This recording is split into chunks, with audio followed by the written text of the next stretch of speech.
እዙ ባህግና እዩ ባህግና ሜድያ ብሰልፊ ዲሞክራሲ ህዝቢ ኤርትራ ዝዳሎ ሰሙናዊ መደብ እዩ ሰሙናዊ መደብ ባህግና ወትሪ ቀዳም ምሸት ብሳተላይት ኤርፒኤም ናብ ኤርትራን ከባቢኣን ዝመሓላለፍ መደብ እዩ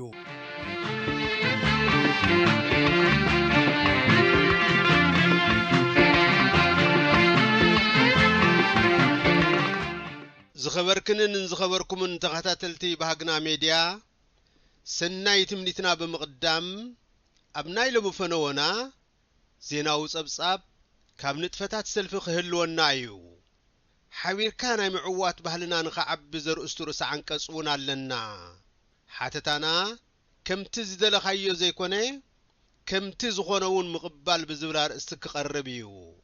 ሓቢርኩምና ጽንሑ ሰናይ ምክትታል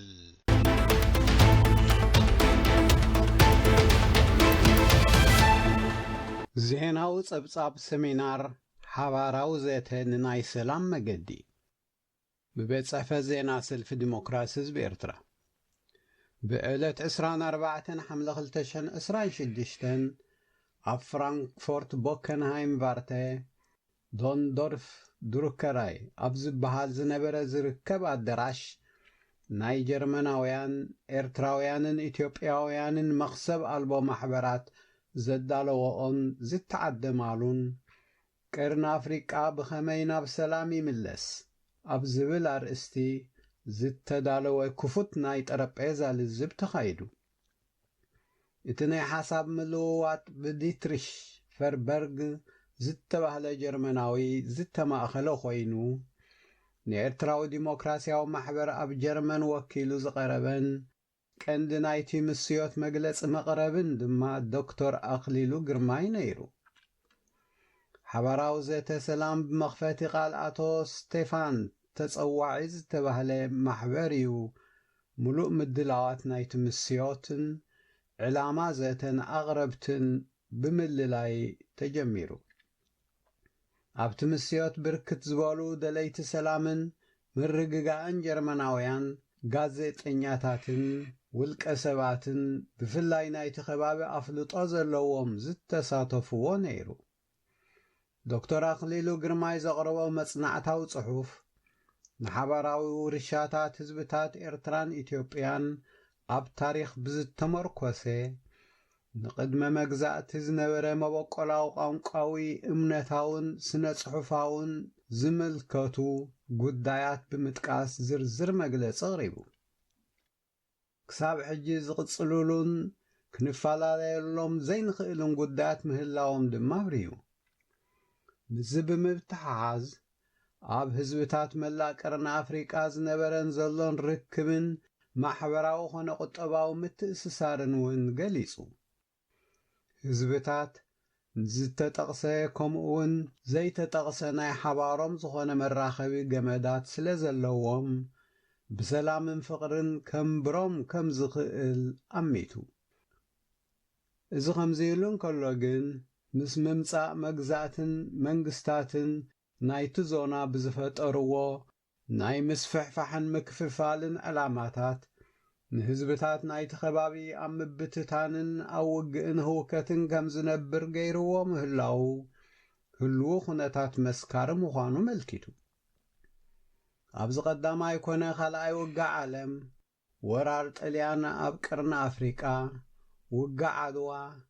ምትእስሳር ኤርትራን ኢትዮጵያን ፌደሬሽን ጎበጣ ኢትዮጵያ ናይ 30 ዓመታት ነጻነታዊ ውግእ ኤርትራውያን ነጻነት ኤርትራ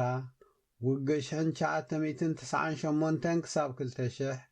ዝኣመሰሉ ውግኣት ዘስዓብዎ ማሕበራውን ቁጠባውን ብርሰት ክብሪ ወዲ ሰብ ነፊጎም ናብ ቂምን ቅርሕንትን የእትዮም ኣብ ምትፍናንን ቅርሕንትን ከም ዝነብር ምግባሮም ውፅኢቱ ንነብሮ ዘለናዩ ኣብ 2018 ዝተረኣየት 2 ወርሒ ዘይትመልእ ግዜ ዶባት ኤርትራን ኢትዮጵያን ምኽፋቱ ዘስዓቦ ናይ ህዝብታት ምርኻብ መርኣያ ዝጸንሐ ጽምኢ ሰላምን ፍቕርን ነይሩ እቲ ዕላማ ሰላምን ፍቕርን ህዝብታት ምምላስ ስለ ዘይነበረ ግን ኣብ ልዕሊ ህዝቢ ትግራይ ዝተፈጸመ ኣብ ራሱ ውግእ ህልቂትን ብርሰትን ምምዝባልን ኣስዒቡ ክሳብ ሕጂ ድማ መዕለቢ ይረኸበን። ዶክተር ኣኽሊሉ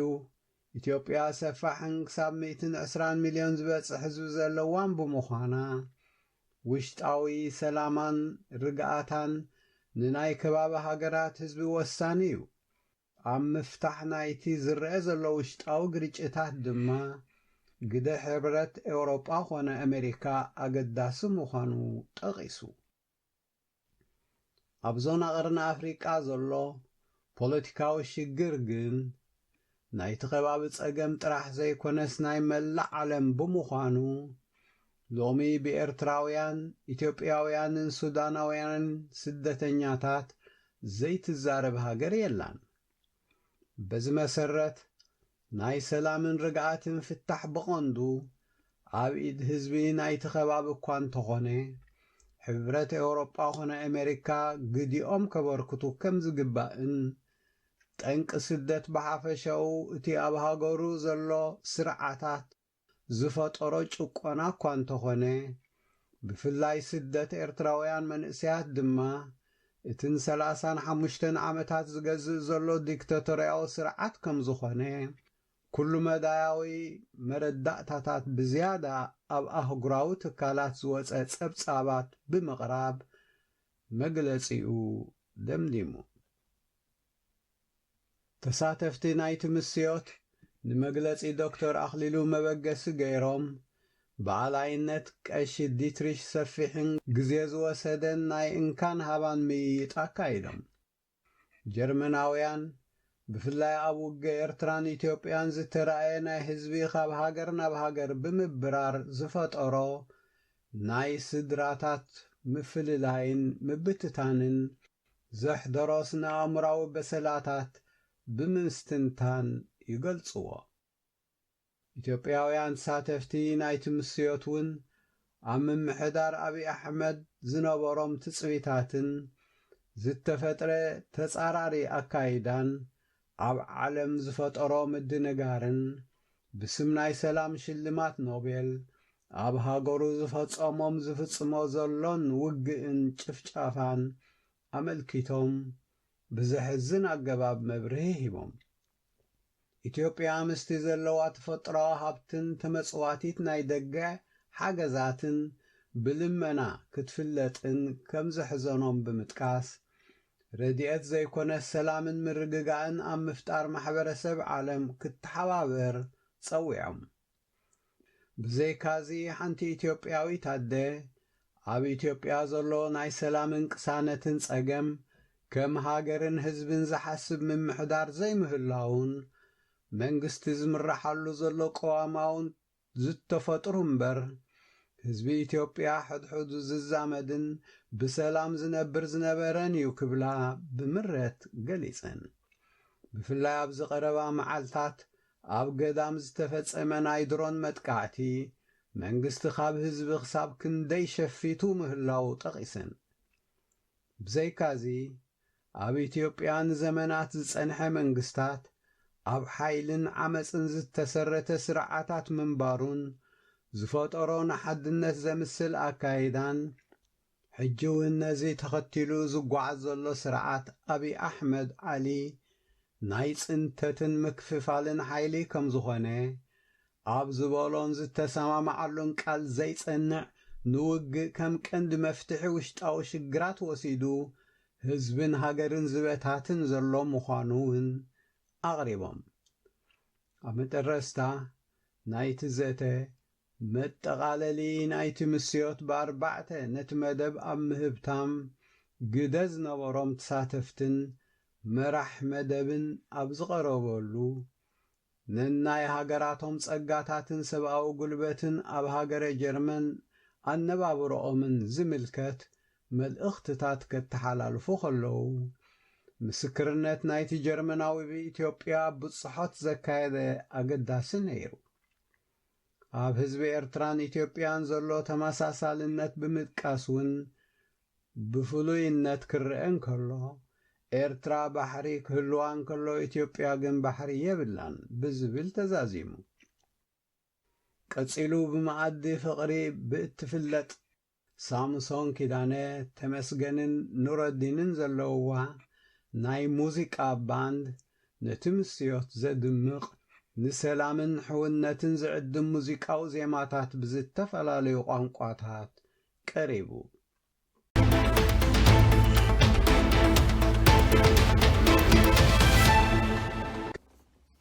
كبرانن سمعتنا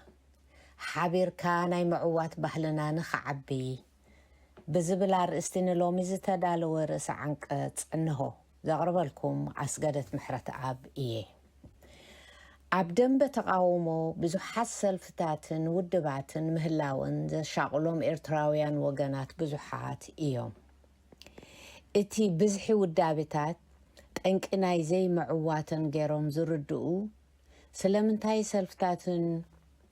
ودباتن بزحن إلوم زحاتون كومو بزحاتيوم إذن ودابتات نخبز حاز الدرخو مخنياتات قليهم قبولات قليهم دما زي قبولاتكم زخونو فلوتيو نتز زي قبول مخنياتات مزرزار قديفنا اتي بقبو كنا محادروز قبعنان ودابتات نخبز حاز الدرخن قبول النبلو مخنياتات نايات حساسبا بزحنة مخانو خنقنزب يقبعنا بز مخنيات زفتر ناي عوداد باب زحنت بقبوء مسئنة تقاملو سفيح ناي حسابات مرج هذا قرب تقامبر حدا قاخم زي كوانا مردائن مثل مودا بزوحس حدا كاب ديمقراسيا ومرعياتات مخانون مقنزاب دما يدلي اتهم ناي تحساسبا بزحنت سلا انو ونن عبز تفلالي ودا بيتات تسلفنا زلنا فتصوم زرخ بيبلنان مالت هاي كونن اتحاقي كم اخوينون كله اتعنق افخوينون نازت انحي عب كندي نتزسا معنا نتزفلالينا قدميت سريعنا اب خنوات اتن كنت هلالخن مصنحنا مخانو برهيو كمتي لعل لوت إناي ممتع النزي نمرقاقات دما أدماعي عقمي ناي مدلاب دليت زلنان إتي كندهبالو زنبرنان زلنان نتيزة السما معنان زمساسلنان قدميت ساريعكا مقولباتو مبر بتي زفلالينا مسحي حابك خون عاي متقبون إرتراونتنا اتزعابي حقوافي خوينو أبزي أنصار بوجله قدف نكايدو زلنا غالسي موقاد ديكتاتور النت معك قابل علاوي إرتران حدنت هزبان مسايت إرترا بخلو مدايات لعلنا هزبن فتحن زسفنا خدكون بزيكا هقدفن كوراكورن زي بهق إرتراوي يلن من البات بخميا قباب من مسمن كوينو معاسن عبين وزتي عبزبلو زي مسرتها وقدات ناي رئيتو فللي انتهلو كاب حبير كامك الاس عقتو ايكونن اتعابين هزباون ناي مسرتها ولوطيت الاخو متقبار بناي حادي ودابي حلافنتن عق من زعمم ايكونن نتي عب قدمينا زلو هقدف زمهازو صغر هزبن ديمقراسن مندق بنايز توسنة ودب ويسلفي عقمي خمزي فرس نردا إنا نزيزة فرس عقم دما أكوب دمر نايتي عب حدا مدرخ كتر نفس قبقو عقمتاتنا مخانون بخلص حسب كاب نردونو وحكي جخوينيو انت خواني نزي حباراوي امنتنا زمتن كل مداياوي عدماعي تعرخ نقبر كم زي تنحنا النسحتو ايكونن ابقع زوغال سنابت ببينو زلو عقمنا ارنيبنا كيارن تسمعن عقمي ناي مفتار مسرح كتصقمنا خبت عنحو عنقفاتات حادي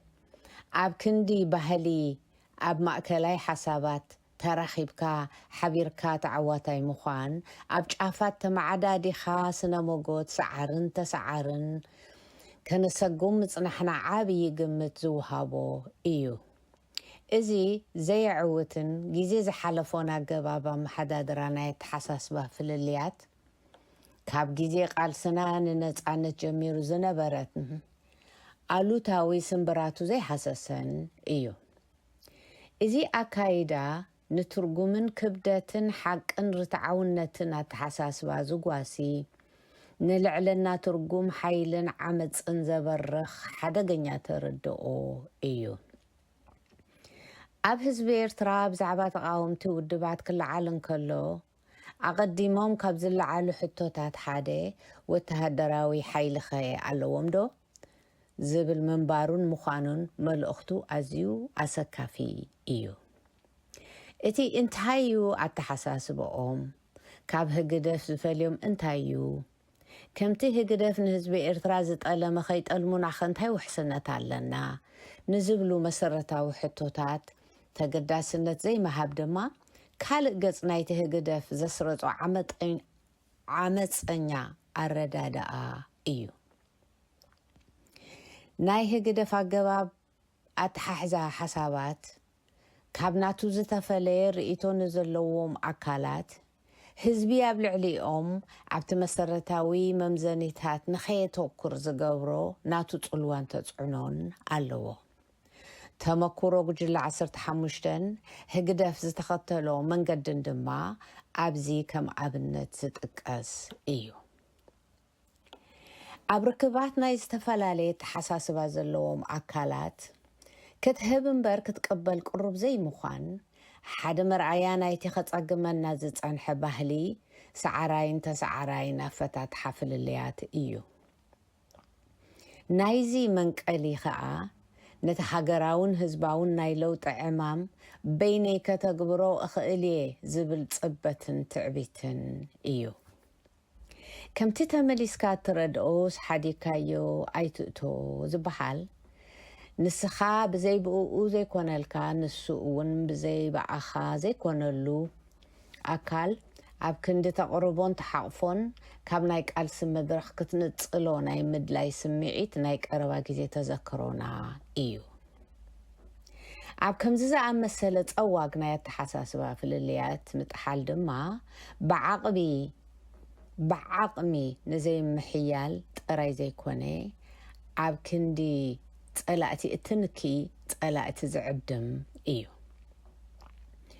أبزوان زقنا بوحدو كاب كمزيزا عم مسألة مرحا حق نقوقوين قنزابين ومهلاونا متقائنا تسفون برهن مخانو يملكت عبزي جيزيزي دم بتقاوم إرثرا كاب تمعدادي خاقوعزو كم زدلالي زتردئي مسلالو ناي حسابن كان هابان كقربنا خنصبت رايزي كوني نحنا ونكن قرب مو أب مأكلاي بوتا كنرخب كم زقبعنا تجنزيبنا مئنتي حبير كامك قلاس واقا خنكفل قروبات مهلاونا أو انتاو ملكتاتي رأيو مهلاوم كعقب زقبعو تصفو متأي إيو إتي عمانغو استفلالي وغنات زساما معاكان مركاب زقبر دحساسنتن زتتاتن قصالي ألو ممسرات تقلال بوليتيكا حالتات إرترا دما بمنصر زرقي أونتاوي أبنتاوي تبقسو إيو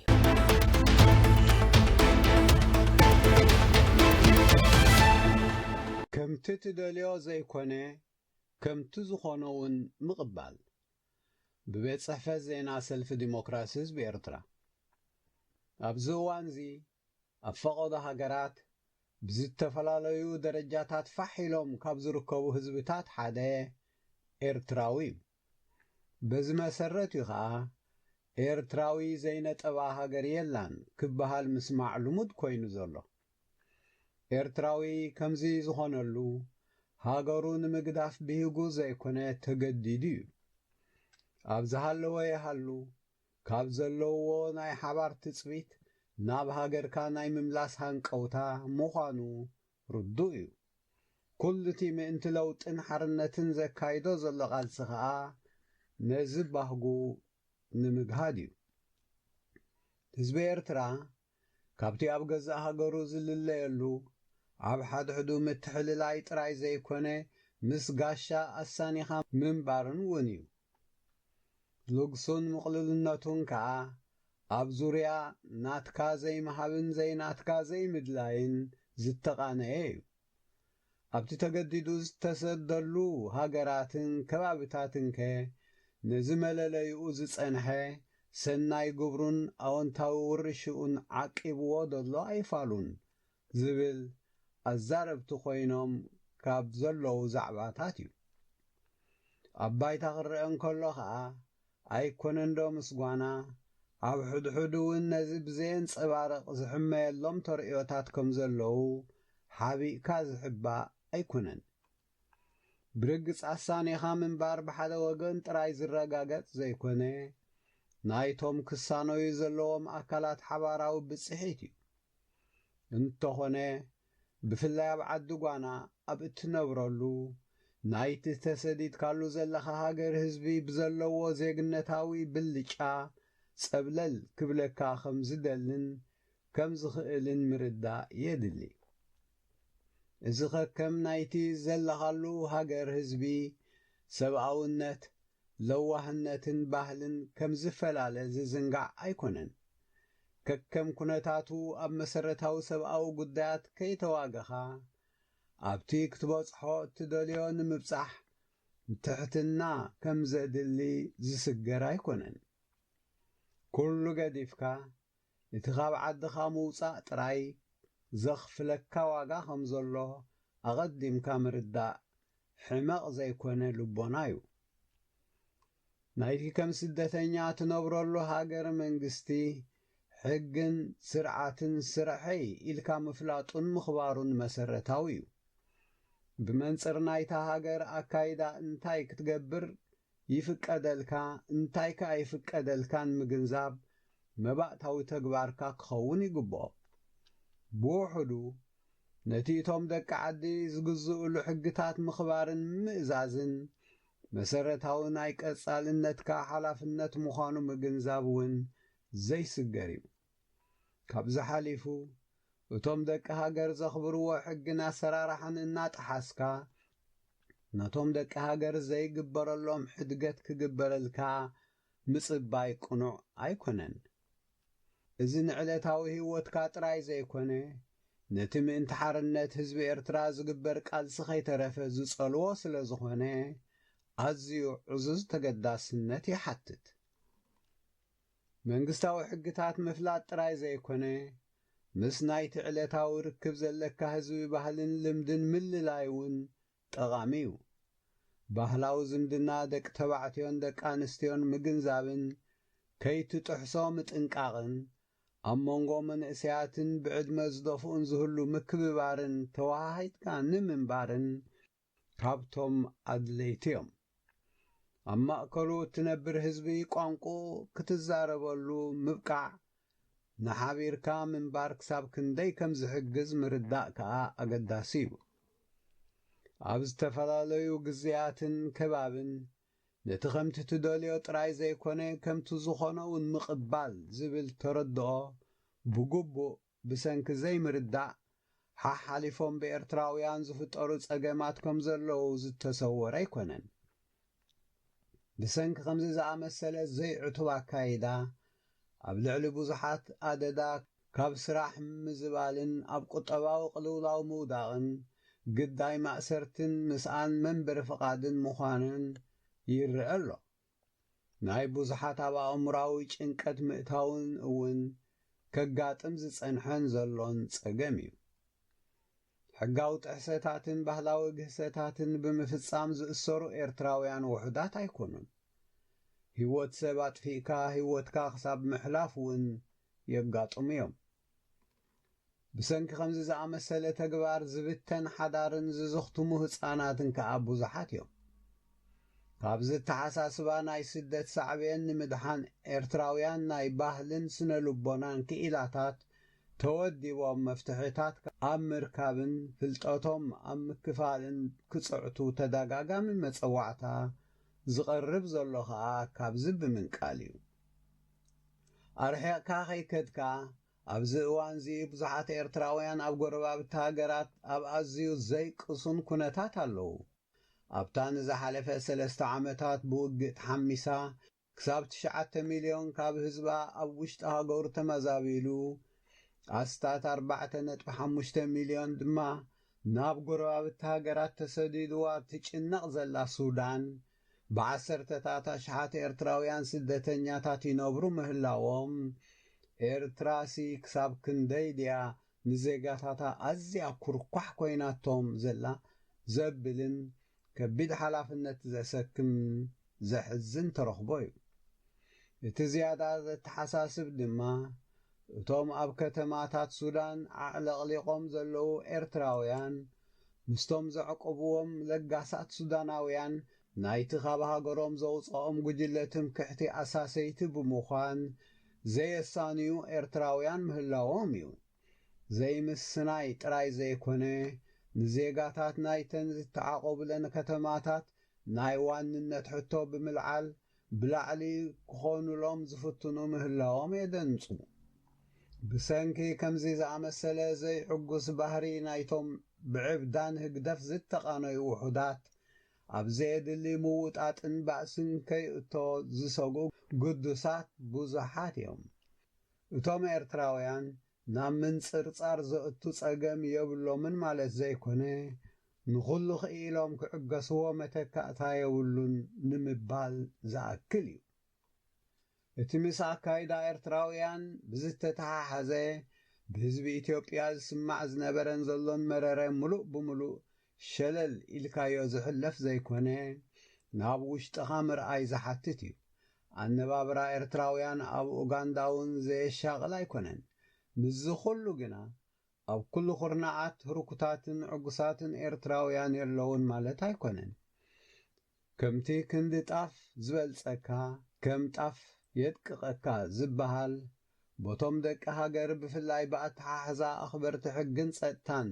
ትዕግስትኻ ዘወድእ ወስታ ከም ዘጋጥም ርዱእ እዩ። ኣብዚ ኤርትራውያን ዝናፍቕዎ ኣፍካ መሊእካ ትዛረበሉን እግርኻ መሊእካ ትረግጸሉን ዘተኣማምድ ባይታ ናይ ምርካብ መሰል እዩ። እዚ ዝረጋገጽ ግና ኣብ ሃገርካ እሞ ብቓልስኻ ብዝውረስ ሓርነት ጥራይ ምዃኑ ዘይምዝንጋዕ መሰረታዊ እዩ።